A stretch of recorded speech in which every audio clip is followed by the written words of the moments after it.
Sir psychological techniques ने हमारी मतलब साइकोलॉजी को डेवलप किया। पहले हम सोचते थे कि अगर मैं ये काम शुरू करूँगा तो क्या ख़त्म कर पाऊँगा, मतलब ऐसा, मतलब नेगेटिव भी सोचते थे पॉजिटिव के साथ। पर यहाँ हमें बताया गया कि think positive, do positive and gain positive. तो अब हम काफ़ी हद तक कोशिश करेंगे कि मतलब पॉजिटिव सोचें जिससे हमारा आगे का डेवलपमेंट हो, और सर ने बोला है तो मानेंगे ही। सर फिजिकल और जो हमको साइकोलॉजिकल बताया गया उसके अंदर सबसे पहले हमको हमारा माइंड जो था, पुराने विचार थे, कई कचरा भरा हुआ था, साइकोलॉजी में उस जो पुरानी चीज़ें उनको बाहर निकाला गया ताकि हमारे दिमाग में नई चीज़ें आ सके। उस तरीके से साइकोलॉजी से पहले हमको एक तरीके से ब्रेन वॉश किया गया ताकि नई चीज़ें उसमें आ सके।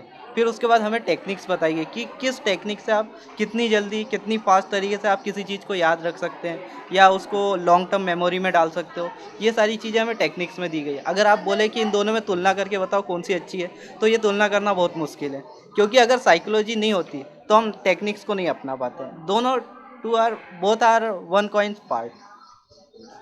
सर साइकोलॉजी में हमारे अंदर कॉन्फिडेंस आया है, और जो हम सोचते थे नहीं होगा नहीं होगा, वो पॉजिटिव थिंकिंग आई है कि नहीं अब तो होना ही है। और सर के कहने से कि think positive, do positive and gain positive एक नया रूप लिया है कि हाँ अब तो होना ही है। अब जब सब कर सकते तो हम क्यों पीछे रहें।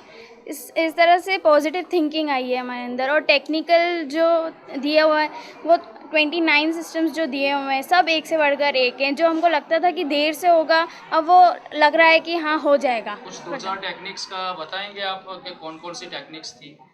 कीवर्ड टेक्निक है, और ए सिस्टम है, एसोसिएशन है, और वीसा सिस्टम है, और बहुत सारे एजे सिस्टम, पेग्स गिवन। सो इन सब से बहुत इम्प्रूवमेंट आया और हमारे मार्कशीट में एकदम ऊंचाई, मार्क्स की ऊंचाई बहुत अच्छे से दिख जाएगी। ये आपके स्टडी में काम लग सकती है? बहुत ज़्यादा, बल्कि इसी के ऊपर अब हमारी स्टडीज़ है। तो जो ग्रांडमेट का स्लोगन था कि भाई आप कुछ ही घंटों में सब कुछ और कुछ भी याद कर सकते हो, ये क्या बात सही है? बिल्कुल परफेक्टली। आप सब कर सकते हो? Yes sir. और कभी भी आपको पूछा जाए तो आप बता सकते हो? Yes sir.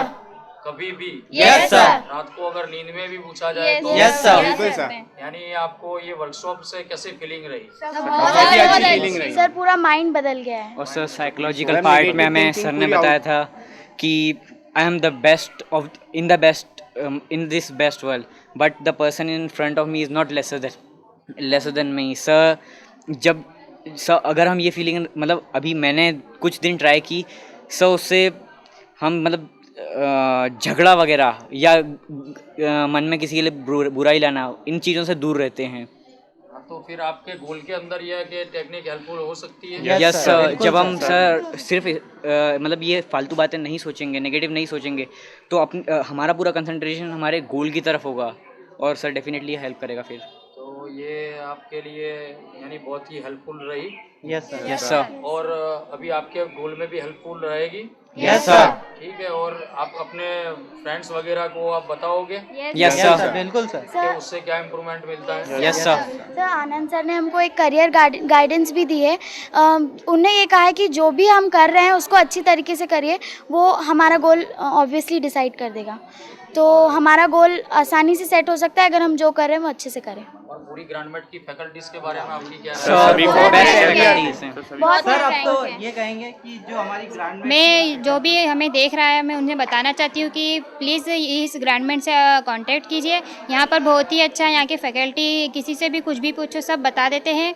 और मैंने जहाँ तक मैंने 12th पास किया है, मैंने PMT की अभी तैयारी चल रही है, कल एग्ज़ाम है। पर मैं सोच रही थी कि मेरा नहीं हो पाएगा, लेकिन इन 10 दिनों में मैंने सोचा कि हाँ मेरा हो सकता है, क्यों नहीं हो सकता है। सर ने भी बताया कि आप जो भी सोचो वो करो। सर जो फैकल्टी की आपने बात कही है, फैकल्टी जो है अब हम सभी एक फैकल्टीज बन चुके हैं। इस मामले में तो अब हम कुछ कहने के लिए बचे ही नहीं। आप ग्रांडमेट के फैमिलीज मेंबर हो? Yes yes sir. तो बिल्कुल आपको सर। अगर ग्रांडमेट कहीं भी और कभी भी बुलाएगी तो आप आ सकते सर बिल्कुल sir. Definitely. Yes sir. Okay, thank you बेटा, बाय। Thank you sir.